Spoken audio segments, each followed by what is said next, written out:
Hi, I'm Eduardo Norette with Campus Reform. Today we're at CPAC talking to students about their experience being conservatives on college campuses. Have you ever lost a friend as a student for some of the political views you have? I actually have, to be honest. There was someone who I actually went on a few dates with, and she got very upset because I was lean conservative and I actually was a Trump supporter. I like Donald Trump, they don't, and unfortunately it happened recently and it's very sad. Yeah, so during my junior to senior year, I was beginning to lose a lot of friends because of my political views, because I was starting to finally come into them. If that's the reason we can't be friends, then you have lost all civility.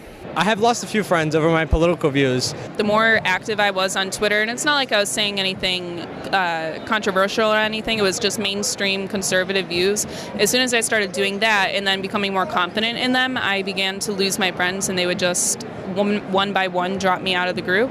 And once they found out that I was pro-Trump, they would just be like, how could you, how dare you, like, I hope you, whatever. Somebody told me to burn in hell as a Trump supporter, and I was like, that's great, you know? It makes you, first off, it makes you question tolerance. It makes you question, is the Democratic Party what they say they are in terms of social justice and tolerance? Person leaves you and stops talking because of your political views, they're not really a friend at all. So, unfortunately, it seems these days politics is really driving people apart. What's the craziest form of progressive liberal bias you've seen on your campus? Well, I mean, the chair of our econ department is my major. He's an open Marxist. He preaches the Communist Manifesto throughout the day. I had followed a girl on campus who sells cheesecakes, and she saw that I had hashtag Trump 2020 in my Twitter bio, and she didn't like that very much, so she blocked me and labeled me as a racist on her Twitter, and it blew up and went viral. I had death threats. I was attacked on social media, and then people talked about me on campus, and it was just like a big thing. It was more so globalism being pushed down our throats in our history and our global history classes. It was all the subliminal messaging that came with the education. Our Students for Life chapter was holding an event called Lies Feminists Tell. They had posters about it all over campus, flyers they hung up everywhere, and most of them lasted less than 30 minutes. They were all torn down. Our student government vice president once posted on the 4th of July, "Death to America," on her personal social media. I was in bio, and my teacher, for whatever reason, my professor, decided to talk about how we needed free healthcare in bio class, and it really made no sense because we're talking about just basic biology, science, and then she goes right into why we need Medicare for all. A lot of conservatives in the older generations want to help change the culture on campus. They want to help, change the climate on campus. But what is one thing you wish other conservatives knew about the campus? What is something that they could do to help you guys change the culture of liberal bias on campus?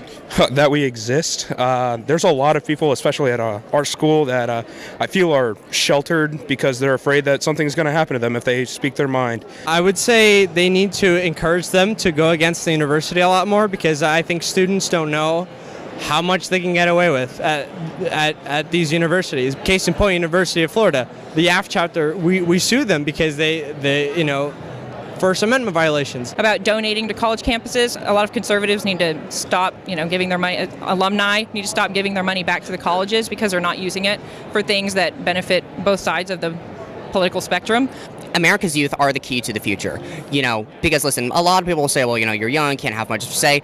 That is true. I can't make a living, but guess what? You make a living off what you get. You make a life off of what you give. And if I am willing to attend an event such as this, or am I willing to change a voter's mind, that is a lot to give. I came into college as a freshman 2 years ago, and I was just really afraid to speak my values, be myself, and I wish I would have had that older student to kind of be the person to tell me it's okay to be who I am. I'd like to see more, conservatives, older conservatives come and speak to college students. I believe the greatest thing we can do is to be able to send speakers to high school and college campuses.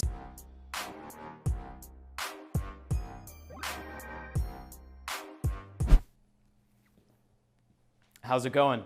I'm Eduardo Norette with Campus Reform. Thanks for watching. If you'd like to subscribe to get our latest content, click right here. If you're interested in joining our team as a correspondent or an investigator, click there. And if you want to donate to make sure we can create more great content like this, click right here.